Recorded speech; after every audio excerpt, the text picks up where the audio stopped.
हमारा टॉपिक है वो बहुत ही इम्पोर्टेंट टॉपिक है, जिसका नाम सुनते ही शायद आप उसी टाइम ये सोचेंगे कि हाँ ये तो हमें पूरा ही कंप्लीट करना चाहिए, and that is IAS LM model जो मैक्रो इकोनॉमिक्स की एक इम्पोर्टेंट कंसेप्ट है और बहुत सारे स्टूडेंट्स की प्रॉब्लम रही है। आईएएस एलएम मॉडल है, उसको जानना, उसके बारे में कंप्लीट इक्वेशंस वगैरह उनको सॉल्व करना या उनके डायग्राम्स करना या ये जानना कि ये किससे रिलेटेड है।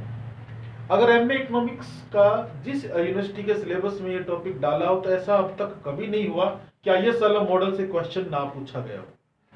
हर यूनिवर्सिटी के मैक्रो इकोनॉमिक्स में टॉपिक डाला जाता है और क्वेश्चन डेफिनेटली पूछा जाता है। तो मैं थोड़ा सा समराइज कर रहा हूं आईएएस एलएम मॉडल को। शुरुआत आईएएस मॉडल की है वो केन्जियन मॉडल से होती है।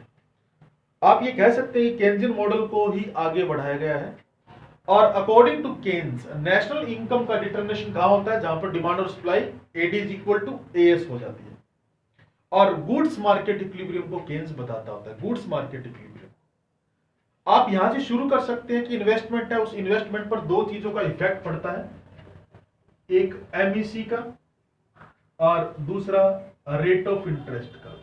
एमईसी और रेट ऑफ इंटरेस्ट है उसका इफेक्ट पड़ता है। अगर हम रेट ऑफ इंटरेस्ट की बात करें, that is determined by demand for money and supply of money. जहां ये दोनों बराबर होती है वहां पर रेट ऑफ इंटरेस्ट डिटरमाइन होता है। और जब हम डिमांड फॉर मनी और सप्लाई ऑफ मनी की बात करते हैं तो हम मनी मार्केट की बात कर रहे होते हैं, मनी मार्केट इक्विलिब्रियम। हमने जो शुरू किया है वो मनी मार्केट इक्विलिब्रियम है। अगर मनी डिमांड में या मनी सप्लाई में थोड़ा सा भी चेंज आता है, रेट ऑफ इंटरेस्ट उसमें चेंज आएगा और रेट ऑफ इंटरेस्ट में चेंज आना है वो इन्वेस्टमेंट में चेंज लेके आएगा, क्योंकि there is inverse relationship between rate of interest and investment. Investment में अगर चेंज आता है तो वो नेशनल इनकम में चेंज लेके आएगा, गुड्स मार्केट में। इसका मतलब क्या हुआ कि आप मनी मार्केट से चलते हैं और गुड्स मार्केट तक जाते हैं। तो केन्स ने मनी मार्केट इक्विलिब्रियम से गुड्स मार्केट इक्विलिब्रियम है उसको डिफाइन किया है और उसने कहा कि मनी मार्केट का इफेक्ट है वो गुड्स मार्केट पे पड़ता है। लेकिन केन्स के मॉडल में एक बात डिबेटेबल रही है कि मनी मार्केट इक्विलिब्रियम में उसका इफेक्ट तो गुड्स मार्केट पे पड़ता है, लेकिन क्या गुड्स मार्केट इक्विलिब्रियम में उसका इफेक्ट मनी मार्केट पे पड़ता है? इस बात का जवाब है वो केन्जियन मॉडल नहीं दे पाता है। तो इस बात का जवाब देने के लिए इसको मॉडल को आगे बढ़ाया हिक्स और हैंसन ने। हिक्स है, हैंसन है, लर्नर है, तीन चार इकोनॉमिस्ट हैं, उन्होंने आगे बढ़ाया। उन्होंने इस बात का जवाब दिया कि गुड्स मार्केट इक्विलिब्रियम है वो भी मनी मार्केट इक्विलिब्रियम उस पर इफेक्ट डालता है।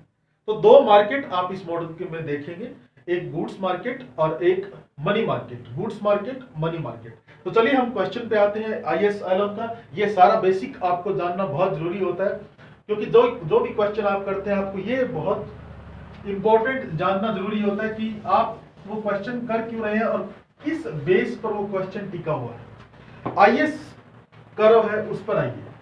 आईएएस पर मैं बिल्कुल समराइज कर रहा हूं उसको, पॉइंट टू पॉइंट नहीं बता रहा, समराइज करके आपको बता रहा हूं। आईएएस दो शब्द है यहाँ पे, आई और S. I stand for investment, S stand for saving. Investment और सेविंग, इसका मतलब दो वर्ड्स आए हैं इन्वेस्टमेंट और सेविंग, तो ये गुड्स मार्केट की ओर इशारा कर रहे हैं। तो आईएएस किसको बताएगा? गुड्स मार्केट इक्विलिब्रियम को। याद रखिएगा आईएएस गुड्स मार्केट इक्विलिब्रियम को बताता है। IAS are related to goods market equilibrium. अगर आपसे कहीं कहें कि गुड्स मार्केट उसको डिफाइन करिएगा with the help of IAS LM, तो आप आईएएस को पहले अच्छे से डिफाइन कर दीजिएगा। बताता किस बारे में है वो चीज देखिए आप, जहां पर इन्वेस्टमेंट और सेविंग का रोल बताया है और गुड्स मार्केट इक्विलिब्रियम का डिफरेंट रेट ऑफ इंटरेस्ट पर नेशनल इनकम कितनी होगी। I repeat, different rate of interest पर नेशनल इनकम कितनी होगी, इसको आईएएस मॉडल, आईएएस कर्व बताता होता है। चलिए ड्राइव करते हैं आईएएस कर्व हम। आप मेरे साथ साथ बना सकते हैं अपनी नोटबुक पर। तीन डायग्राम आप बनाइएगा, इसको हमने कंबाइन करना है। डायग्राम ए, बी और सी यूं चलेगा। यहां पर लीजिएगा रेट ऑफ इंटरेस्ट, यहां पर लीजिएगा investment rate of interest, investment. Here national income, rate of interest. मान लीजिए रेट ऑफ इंटरेस्ट ये है, इन्वेस्टमेंट ये है, रेट ऑफ इंटरेस्ट और इन्वेस्टमेंट। शुरुआत हमने की है रेट ऑफ इंटरेस्ट से, इसका मतलब हमने मनी मार्केट से शुरुआत की है। इस रेट ऑफ इंटरेस्ट पर और इस इन्वेस्टमेंट पर यहां पर आप एडीएएस बनाएंगे और नेशनल इनकम है उसका डिटर्मिनेशन करेंगे। एएस एडी इनिशियल और ये नेशनल इनकम, इस रेट ऑफ इंटरेस्ट पर ये नेशनल इनकम है, इसको आप नीचे ले आइएगा ये, और ये रेट ऑफ इंटरेस्ट यहां डिटरमाइन कर दीजिएगा। यानी इस रेट ऑफ इंटरेस्ट पर ये नेशनल इनकम है Y1। रेट ऑफ इंटरेस्ट को चेंज करिए, जैसे रेट ऑफ इंटरेस्ट कम हुआ इन्वेस्टमेंट इंक्रीज हो जाएगा। And you know that AD is equal to C plus I। If change in investment it will be change in AD। तो AD है वो upward shift हो जाएगा due to change in investment. ये investment जो change हुआ इस वजह से AD है वो अपवर्ड शिफ्ट हुआ। न्यू इक्विलिब्रियम E से E1, ये आपके पास आ जाता है Y2 और इसको आप नीचे लेंगे Y2। नेशनल इनकम क्यों बढ़ी? क्योंकि रेट ऑफ इंटरेस्ट है वो कम हुआ। अगेन रेट ऑफ इंटरेस्ट को कम कर दीजिए तो आपके पास ये होगा इन्वेस्टमेंट और इंक्रीज, AD है वो अपवर्ड शिफ्ट, नया इक्विलिब्रियम Y2 और आप इसको नीचे ले जाइएगा Y2, आपके पास Y3 सॉरी आपके पास ये रेट ऑफ इंटरेस्ट है उस पर ये था। रेट ऑफ इंटरेस्ट और कम किया आपने तो नेशनल इनकम है वो और इंक्रीज हो जाती है। इनको मिला दीजिए, ये आपके पास कर्व बना है वो इन्वेस्टमेंट कर्व बनता है और यहां पर डायग्राम C में जो बनता है इसको आप बनाइएगा। It is IS curve, shows the negative relationship between rate of interest and national income।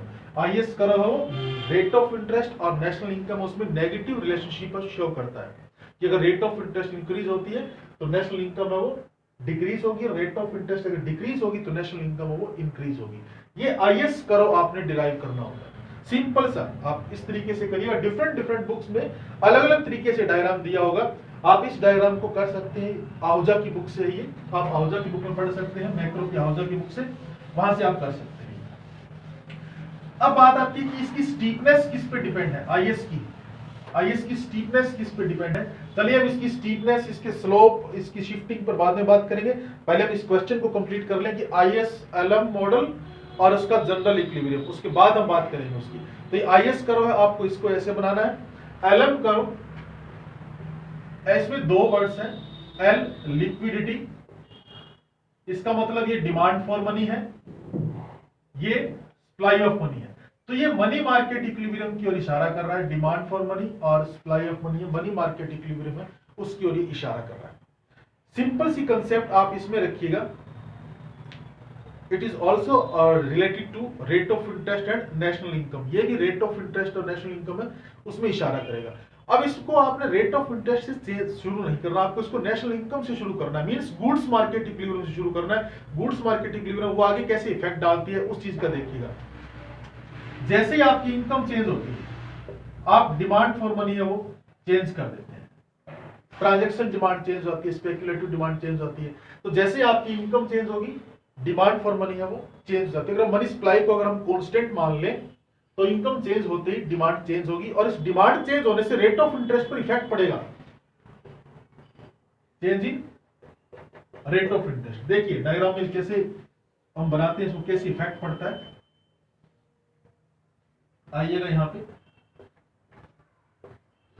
यहां पर आप रेट ऑफ इंटरेस्ट लीजिएगा, demand for money and supply of money. हम सप्लाई ऑफ मनी को कांस्टेंट मान लेते हैं, मनी सप्लाई कांस्टेंट, और ये national income and rate of interest, और ये है आपके पास demand for money MD at Y1 income पर ये रेट ऑफ इंटरेस्ट है R1, और इस रेट ऑफ इंटरेस्ट को आप इधर ले आइएगा। R1 पर नेशनल इनकम ये वाली Y1 आप यहां शो कर दीजिएगा कि आपके पास है ये Y1 इनकम है, नेशनल इनकम। अब इसके बाद जैसे ही हमारी इनकम चेंज होगी, इनकम चेंज होते ही डिमांड फॉर मनी है वो चेंज हो जाती है। इनकम बढ़ी तो डिमांड फॉर मनी है वो इंक्रीज हो जाती है और कर्व है अपवर्ड शिफ्ट हो जाता है। इनकम चेंज हुई, demand for money MD1 at Y2 ये, और यहां देखिए मनी सप्लाई अगर कांस्टेंट है तो डिमांड इंक्रीज होने से रेट ऑफ इंटरेस्ट है वो इंक्रीज हो जाती है। अब यहां देखिए रेट ऑफ इंटरेस्ट है वो इंक्रीज R2। इसका मतलब क्या हुआ, R2 है उस पर ये होगी Y2 नेशनल इनकम। अगेन अगर इनकम में चेंज आता है तो डिमांड फॉर मनी है उसमें चेंज आएगा MD2 एट Y3। ये रेट ऑफ इंटरेस्ट है आपके पास और बढ़ी हुई रेट ऑफ इंटरेस्ट है वो ज्यादा इनकम की ओर इशारा करती है। ये आपके पास इनकम, इन तीनों को मिला दीजिएगा, एलएम कर्व आपके पास बन जाता है। एलएम कर्व पॉजिटिव स्लोप का होता है and shows the relationship between positive relationship between rate of interest and national income. If rate of interest increase, national income also increase. IS curve हम negative slope का होता है, LM curve हम positive slope का होता है। दोनों ही rate of interest और नेशनल इनकम उनके बीच रिलेशन बताते हैं। IS कर्व बताता है कि रेट ऑफ इंटरेस्ट और नेशनल इनकम उसमें नेगेटिव रिलेशनशिप होती है और LM कर्व बताएगा कि दोनों में पॉजिटिव रिलेशनशिप होती है। जहां तक एक साथ simultaneous equilibrium in money market and goods market की बात करें तो आप IS कर्व और LM कर्व को दोनों को एक साथ बना दीजिए, वो आपका जनरल इक्विलिब्रियम नाम से कंसेप्ट आ जाएगी, जनरल इक्विलिब्रियम से। तो आप इसका जनरल इक्विलिब्रियम शो कर सकते हैं। IS कर्व और LM कर्व दोनों को एक साथ बनाएंगे, जैसे आप डिमांड सप्लाई के कर्व बनाते हैं वैसे ही। तो जनरल इक्विलिब्रियम इसका मतलब मनी मार्केट और गुड्स मार्केट एक साथ कब इक्विलिब्रियम में होती है, आप इसको बनाइएगा। Here rate of interest and national income, it is IS curve, it is LM curve और ये नेशनल इनकम, ये rate of interest. National income और रेट ये जनरल इक्विलिब्रियम आ जाता है। जनरल इक्विलिब्रियम में मनी मार्केट और गुड्स मार्केट दोनों एक साथ संतुलन में रहते हैं। अब थोड़ा शिफ्टिंग की बात कर लेते हैं इनकी। यहां तक आप अगर आप पूरा क्वेश्चन लिखते हैं, introduction, IS curve, LM curve और जनरल इक्विलिब्रियम, क्वेश्चन कंप्लीट। ये आप 16 मार्क्स का 14 मार्क्स का आपके जो क्वेश्चन आते हैं उसमें आप कर सकते हैं। अब इसके अंदर के क्वेश्चंस देखिए कैसे इसमें शिफ्टिंग आती है, किन वजह से इसमें शिफ्टिंग आती है। तो आप ये ध्यान रखिएगा, IS कर्व ये है आपके पास और इसकी शिफ्टिंग, IS कर्व जो शिफ्ट होता है वो ऑटोनोमस एक्सपेंडिचर के कारण होता है। Autonomous expenditure, I repeat, IS curve autonomous expenditure उसके कारण शिफ्ट होता है। अब उसमें कौन से एक्सपेंडिचर इंक्लूड करते हैं आप, इन्वेस्टमेंट,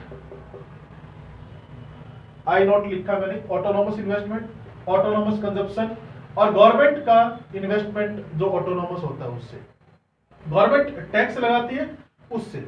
अब अगर ये इंक्रीज होते हैं कहीं भी, ऑटोनोमस एक्सपेंडिचर इंक्रीज होते हैं, गवर्नमेंट का एक्सपेंडिचर इंक्रीज होता है, IS curve always shift to right hand, और अगर ये डिक्रीज होंगे तो शिफ्ट टू लेफ्ट। टैक्स के मामले में अपोजिट होता है, उल्टा होता है। टैक्स अगर इंक्रीज होता है तो IS कर्व वो लेफ्ट की ओर शिफ्ट होता है और टैक्स अगर डिक्रीज होता है तो IS कर्व वो राइट की ओर शिफ्ट होता है।